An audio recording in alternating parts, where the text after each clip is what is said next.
ஐயா வணக்கங்க ஐயா. வணக்கம் வணக்கம். ஐயா இப்ப நம்ம பார்க்கக்கூடிய ராசி விருச்சக ராசி. இந்த விருச்சக ராசி குரு பயிற்சி பலன்கள் எப்படி இருக்கு அப்படின்னு சொல்லுங்க ஐயா. அஷ்டம குரு விலகுகிறார் ம். அப்படின்னு மக்கள் ரொம்ப ஒரு எப்பவுமே அது ப மனசுல அப்படிதானே பதிஞ்சிருக்கு. ம். 8ஆம் இடத்துல போனா, அதே மாதிரி 4ஆம் இடத்துல போனா அர்த்தாஷ்டமம், 12ஆம் இடத்துல போனா விரயம். ம். இதுக்கு பயப்படாத ஆளே இல்லை. இல்ல ஓடி போனவனுக்கு 9ல குரு. ஆமா. அதை பெருமையா பேசுறது. இது பாரம்பரியமா நம்ம பின்பற்றி வர்ற இது. நான் கொஞ்சம் உள்ளுக்குள்ள சர்க்கியூட்டை பார்க்க சொல்றேன். ம். அப்படி பயணிக்கும் போது விருச்சிகத்துக்கு குரு கெட்டவர் தான். ம். அது எப்படின்னா 8ஆம் இடத்துல தான் அவருடைய நட்சத்திரம் இருக்கு. 4, 8, 12 தான் ம். குருனுடைய நட்சத்திரம் இருக்கு. பூரட்டாதி, புனர்பூசம், விசாகம். ஆனால் அந்த கெட்டவர் வந்து சொந்த நட்சத்திரத்தில் இருக்கும்போது கெடுதல் பண்ண மாட்டார். ஏன்னா குருவுக்கு அந்த குரு வந்து 5ஆம் அதிபதி. ம். விருச்சிகத்துக்கு பூர்வ புண்ணியத்தை கொடுக்குறவர்.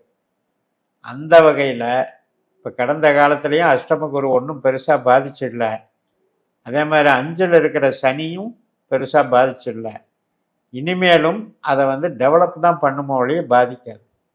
அதனால் உறவுகள் சார்ந்த விஷயத்தில் கஷ்டப்பட்டவங்களுக்கெல்லாம் நல்ல கிளியரன்ஸ் கொடுத்துரும்.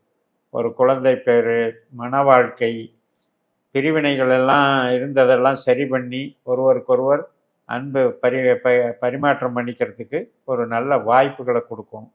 அருள் கிடைக்கும், உறவுகள் கிடைக்கும், ஆரோக்கியம் கிடைக்கும். இதுக்கெல்லாம் இந்த ரெண்டும் ரெடி பண்ணுது. ஆனால் உற்பத்தி சார்ந்த தொழிலில் இருக்கிறவங்களுக்கு மட்டும்தான் இந்த குரு வந்து மைனஸ். அதாவது ப்ரொடக்ஷன் பண்ணுறாங்க, ட்ரேடிங் பண்ணுறாங்க, இந்த மாதிரி தொழில் எடுத்துகிட்டு இருந்து அவங்களுக்கு ஒருவேளை குரு திசையோ சனி திசையோ நடக்கிறவங்களுக்கு கொஞ்சம் ஸ்லாக்கிங் இருக்குது. மூவிங் இல்லை சார், அதிகமாக வந்து டர்ன் ஓவர் ஆக மாட்டேங்குது, டிமாண்ட் இல்லை, ஸ்டாக்காக நிற்கிது, எனக்கு பண தட்டுப்பாடு வந்திருக்கு, வளர்ச்சி இல்லை. உற்பத்தி பண்ணுற தொழிலில் இருக்கவங்களுக்கு நம்ம வந்து ஃபேக்ட்ரியோ அல்லது நான் ப்ரொடக்ஷன் சென்டரோ வச்சுட்டு இருந்து அதை நடத்த முடியல, ஆளுகளுக்கு சம்பளம் கொடுக்க கூட முடியல அப்படின்ற சிக்கல் வந்து அந்த கேட்டகரிக்கு மட்டும் உண்டு. இப்போ நீங்கள் வந்து மூளை உழைப்பு செய்கிறீங்க, ஸ்மார்ட் ஒர்க் பண்ணுறீங்க, ஒரு இடத்துல வேலை பார்க்குறீங்க, கமிஷன் தொழில் பார்க்குறீங்க, கலைத்துறையில் இருக்கீங்க, செய்தி விளம்பரத்துறையில் இருக்கீங்க, இதுக்கெல்லாம் நல்லா இருக்கும். சிறப்புங்க. கடந்த காலத்தில் அந்த அசிங்க வாகனத்துலேருந்து விடுபட முடியுமா? நிச்சயமா. இது வந்து குரு அருள் அப்படின்னு எடுத்துக்கலாம். அது சனியும் குருவும் ஒன்று சேர்றாங்க. 5ஆம் இடம், 9ஆம் இடம். இப்போ ஏற்கனவே 8ல் இருக்கும்போது இந்த ராகுவும் குருவும் ஒரு அண்டர்ஸ்டாண்டிங்கில் போட்டு தாக்குனது கொஞ்சம் நஞ்சம் இல்லை. அர்த்தாஷ்டம ராகு, அட்டம குரு, அப்படி பயங்கரமான அனுபவங்கள்லாம் கொடுத்தாங்க. நீயா நானான்னு பார்த்துக்கலாமா? ஆமாம். அதாவது சொந்த பந்தத்திலேயே போய் சிக்கல். சொந்த பந்தம்னு நினச்சி நான் ஜாமீன் போட்டேன், அவனே நம்மளை இழுத்து விட்டுட்டான் அப்படின்ட்டு. அதுபோக தொழிலில் பார்த்தீங்கன்னா யாரெல்லாம் கஸ்டமர், உண்மையான கஸ்டமர்னு நம்பி ஏமாந்தது அதிகம். அப்போ எல்லா விதத்துலேயும் நாம் வந்து ஒரு சர்வீஸுக்கு நல்லது பண்ண போய் கெட்டதை அனுபவித்தோம். இப்போ வந்து படிப்பினை ஆகி தெரிஞ்சுக்கிறோம், இதுதான் பண்ணணும், இது பண்ணக்கூடாது. அப்புறம் ஏற்கனவே அந்த பிரச்சனைகளை எல்லாம் முடிவுக்கு கொண்டு வர்றதுக்கு இந்த 2 பேரும் உதவுவாங்க. குருவும் சனியும் அந்த பிரச்சனைகள், பழைய பிரச்சனைகளை சால்வ் பண்ணி தந்துடுவாங்க. ஒருத்தருக்கு ஒருத்தர் குடுக்கல் வாங்கல நிற்கிது, அக்கௌண்ட்ஸ் ப்ராப்ளம் நிற்கிதுன்னா அது சரி பண்ணி தந்துடுவாங்க. அதே மாதிரி ஒரு வழக்கே நடக்குது அப்படின்னாலும் வழக்கு ஃபைனலைஸ் ஆகிடும், கிளியர் பண்ணி தந்துடும். 5ம் 9ம் மிஞ்சு பலன். அது அருள் சார்ந்த விஷயமும் கிடைக்குது. ஆமாம். உபாசனை பண்ணுறவங்க, குலதெய்வம் உபாசனை பண்ணுறவங்க, இஷ்ட தெய்வம் உபாசனை பண்ணுறவங்க, தீர்த்த யாத்திரைகள் போகிறவங்க, மேலும் வந்து ஸ்பிரிச்சுவல் லைஃப்பில் நான் வந்து முன்னேறணும் அப்படின்னு சொல்லி தீவிரமாக ட்ரை பண்ணுறவங்க, இவங்களுக்கெல்லாம் வந்து அந்த 5ஆம் இடத்துக்கு 5ஆம் இடத்துல குரு வர்றாரு. இப்போ கலை சார்ந்த விஷயம் பண்ணிட்டு இருக்கிறாங்களா, அதெல்லாம் கொஞ்சம் அதிகமாக இருக்கும், அருமையாக இருக்கும். அந்த ஒரு மதிப்பும் பெருமையும் உண்டாகும்.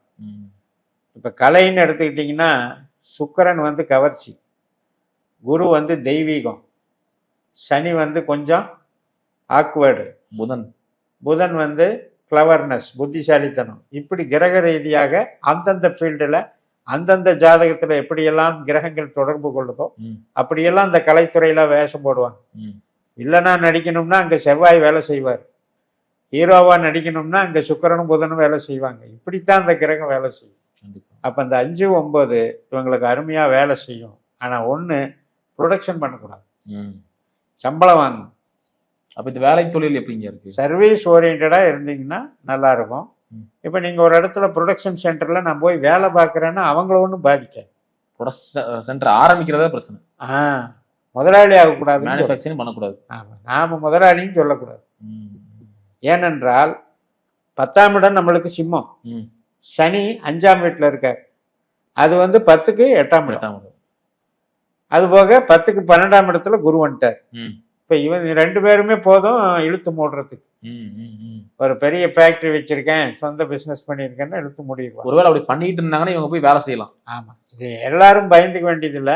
குரு சனி தசாபுத்தி நடக்கிறவங்களுக்கு ரொம்ப ஸ்ட்ராங்கா வேலை செய்யும். ம்.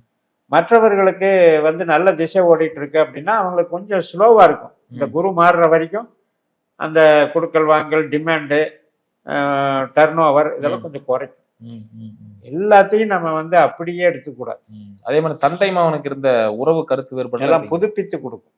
அதாவது ஏற்கனவே அவமானம், ஒருத்தருக்கு ஒருத்தர் பேசாத பேசலாம் பேசிக்குவாங்க. பேர்ல ஒரு கலங்கம் ஏற்பட்டுருச்சு. ஆமா, 8ல் குருன்னொடனே டென்ஷன்ல என்ன பேசுறதுன்னே தெரியாது. ஏற்கனவே 4ல் ராகு. இப்போ இதெல்லாம் வந்து ரியலைஸ் பண்ணி பார்க்குற நேரம் இது. ரியலைஸ் பண்ணிட்டு என்னதான் இருந்தாலும் பேசுனது தப்பு தான், இனி புதுப்பிச்சுக்கலாம் உறவை அப்படின்னு ஒரு பெரிய மனிதர்கள் வந்து இணைச்சி வைப்பாங்க. நம்மளுக்கும் வந்து அந்த பெரிய நல்ல மனிதர்களுடைய சகவாசம் கிடைக்கும். ம். 9ஆம் இடம் ஏன் அருள்னு சொல்றோம் அப்படின்னா குரு வழிகாட்டி. நீங்க சொன்னீங்களே 9ல் ஓடி போனவனுக்கு 9ல் குரு. அது ராஜான்னு சொல்லுவாங்க. அப்ப அதுன்னா என்ன அர்த்தம்னா முக்கிய மனிதர்கள், பெருந்த மனிதர்களுடைய ஆதரவுகள் கிடைக்குது, வழிகாட்டுதல் கிடைக்குது. அதன் மூலம் நீங்க சொன்ன மாதிரி குலதெய்வத்தினுடைய அனுக்கிரகத்தை பெறலாம். ம். ம். அதெல்லாம் நடக்கும். அது ஆரோக்கியம் எப்படிங்க? கோவில் கும்பாபிஷேக காரியங்கள்லாம் கூட செய்வாங்க. Super super. ஆரோக்கியம் உடல் நாளை சார்ந்து கிளியர் ஆகிடும். இது வரைக்கும் இருந்த பிரச்சனைகள் வந்து சுகரு, கொலஸ்ட்ராலு, அடிவயிறு பிரச்சனை, கேஸ் ட்ரபிள் இதெல்லாம் அனுபவிச்சுட்டு இருந்திருப்பாங்க. ம். அதெல்லாம் இப்போ கொஞ்சம் கரெக்டான வைத்தியம் பார்த்துச்சு. இல்லை நான் வந்து ஒரு யோகாவில் போய் நான் இந்த சிஸ்டத்தை ஃபாலோ பண்ணேன், நான் இந்த மாதிரி ஃபிசியோதெரப்பி பண்ணேன், இதெல்லாம் சரியாச்சு அப்படின்னு சொல்கிற மாதிரி தொடர்புகள் நம்மளுக்கு அமைஞ்சிடும். ம். ம். ம். அதுதான் முக்கியம். ஒரு கிரகம் வந்து என்ன செய்யுது அப்படின்னா தகுந்த வைத்திய முறையை நம்மளுக்கு காமிச்சு கொடுக்குது. அப்போ நமக்கு அது சூட் ஆயிடுது ம். உடம்புக்கு. சிறப்பு. திருமண வாழ்க்கை எப்படிங்க இருக்கு? இனிமேல் தான் நல்லா இருக்கு போகுது. ம். சிறப்பாக இருக்குது. 7ஆம் இடத்திற்கு 3ஆம் இடத்தில் குருவும், 7ஆம் இடத்திற்கு 11ஆம் இடத்தில் சனியும் பக்கபலமாக இருக்கிறார்கள். அதுலேயும் குரு சனி திசாபுத்தி நடக்கிறவங்களுக்கு கண்டிப்பாக அமைச்சு கொடுத்துரும். வாழ்க்கையும் நல்லாயிருக்கும். சில பேருக்கு திருமணம் ஆனவர்களுக்கு குழந்தை பேரும் கிடைக்கும். ம். அதே மாதிரி பிரிந்த உறவுகள் ஒன்று சேரும். ம். அதுக்கும் நல்லா இருக்கு. 2வது திருமணம் பண்ணுறவங்களுக்கும் கரெக்டான 9ஆம் இடம் என்பது 2ஆம் திருமணம். ம். அதுக்கும் நல்லா இருக்கும். பூர்வீகத்தில் வந்து பேரண்ட்ஸை பிரிஞ்சு சண்டை போட்டு இருந்த தம்பதிகள் கூட மறுபடியும் ஒன்று சேர்ந்துக்கிற ஒரு அமைப்பு உண்டு. இப்போ லவ் பண்ணிட்டு இருக்கிறவங்க மேரேஜ் நடக்கிறதுக்கு வாய்ப்பு கண்டிப்பாக நடக்கும். காதல் திருமணம் உண்டு. ஆமாம், 5ஆம் இடத்துக்கும் 7ஆம் இடத்துக்கும் ஒரு தொடர்பு வர்றது தான் லவ் மேரேஜ். ம். இப்போ 7ஆம் இடத்துல என்ன நட்சத்திரம் இருக்கு பாருங்க, சூரியன், சந்திரன், செவ்வாய். ம். 5ஆம் இடத்துல என்ன நட்சத்திரம், குரு, சனி, புதன். இந்த 3 இருக்கு. இப்போ இதெல்லாம் இந்த கிரகங்கள் எல்லாம் பாசிட்டிவாக ஒர்க் அவுட் ஆகுது. ம். மாத கிரகங்கள் தான் சூரியனும் சந்திரனும். ஆனால் சந்திரனுடைய வீட்டில் தான் குரு இருக்கார். ம். அதனால் குருவனுடைய வீட்டில் சனி இருக்கார்.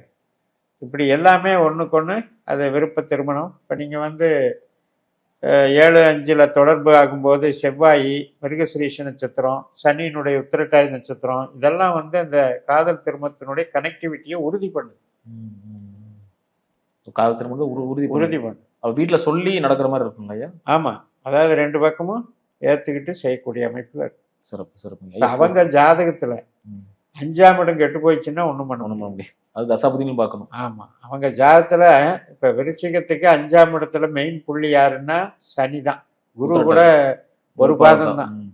அதனால் உத்திரட்டாதிக்குண்டான கிரகம் அந்த சனியினுடைய இது வந்து 4, 8, 12 இருந்ததுன்னா லவ் ஃபெயிலியர்.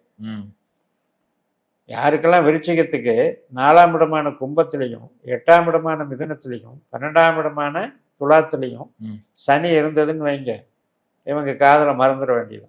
ம், ம், ம். Right. ஏதோ ஒரு வகையில பிரேக் ஆயிடும். இப்ப இந்த குரு வந்ததுனால பொருளாதாரம் எப்படிங்க இருக்கு? பொருளாதாரம் நான் சொன்ன மாதிரி கலைத்துறையில் இருக்கவங்களுக்கோ அல்லது கமிஷன் துறையில் இருக்கவங்களோ ஐடி லைனில் இருக்கவங்களுக்கோ மூளை உழைப்பு சார்ந்த பணிகள் இருக்கவங்களுக்கெல்லாம் பாதிக்காது. ம். ஆனால் இப்போ குரு திசையே நடக்குது, சனி திசையே நடக்குது அப்படின்றவங்களுக்கு வந்து திடீர்னு உற்பத்தி சார்ந்த தொழிலில் வந்து ஏற்கனவே சம்பாதிச்சிருக்கேன், ம். திடீர்னு இப்போ ஏன் ஃபால் ஆச்சுன்ற கேள்வி வர்றவங்களுக்கு தான் நான் இந்த சொல்ல விரும்புகிறேன். ம், 2ஆம் இடத்துக்கு 8ஆம் இடத்துல குரு இருக்கார், ம், தனுசுக்கு 8ல் போயிடுறார். அப்போ இங்கே வந்து கேஷ் இன் ஹேண்டுங்கிறது 2ஆம் இடம், ம், அதை காலி பண்ணுறார். ம். அதனால் பொருளாதாரத்தில் நீங்கள் வந்து பணமாக சேர்க்கறதுக்கு உற்பத்தி சார்ந்த தொழிலில் இருக்கவங்களுக்கு இப்போ வந்து திட்டம் போடாதீங்க. அதுக்காக நினச்சிக்கிட்டு கடனை போட்டு உள்ளே போட்டாலும் அது டெவலப் ஆகாது, ம். கரைஞ்சி போயிடும் பணம். நாம் நினச்ச பர்பஸுக்கு பணம் செலவாகாது. ம். அப்புறம் மறுபடி என்ன குரு பலம் நல்லா சொன்னாங்க, எனக்கு ஒன்றுமே நடக்கலையே அப்படின்னு சொல்லக்கூடாது. அகம்புறம்னு 2ஆ பிரித்து பார்த்து நீங்கள் என்ன ஈடுபாட்டில் இருக்கீங்களோ அதுக்கு தான் கிரகம் பதில் சொல்லும். எல்லாத்துக்கும் எல்லாம் கிடைக்கிறதா இருந்தால் தான் ஒரே வரியில் எல்லாருக்கும் நல்லா இருக்குன்னு சொல்லிட்டு போயிடலாம். இப்போ வந்து உற்பத்தி சார்ந்த தொழிலுங்கிறது 4-10. ம், 4-10ங்கிறது கும்பமும் சிம்மமும். ம். இப்போ கும்பத்துக்கு வந்து 2-6ல் 4ஆம் இடத்துக்கு 2-6ல் சனியும் குருவும் இருக்காங்க. 10ஆம் இடமான சிம்மத்துக்கு 8-12ல் இருக்காங்க. ம். அப்போ இது வந்து நெகட்டிவ். அதனால் உற்பத்தி சார்ந்த தொழில் இருக்கவங்களுக்கு பொருளாதார கேரண்டி இல்லை. அப்ப இந்த ராசி நேயர்களுக்கு எந்த விஷயம் ரொம்ப கவனமா இருக்கும்? முதலீடு பண்ண வேண்டாம், ம். உற்பத்தி ட்ரேடிங்கில் புதுசாக இறங்க வேண்டாம், ஏற்கனவே இருக்கிற தொழிலில் வந்து அதிக இன்வெஸ்ட்மெண்ட்டை போட வேண்டாம். இருக்கிறத ஒரு வருஷத்துக்கு மெயின்டைன் பண்ணி தள்ளி போடுங்க. ம்.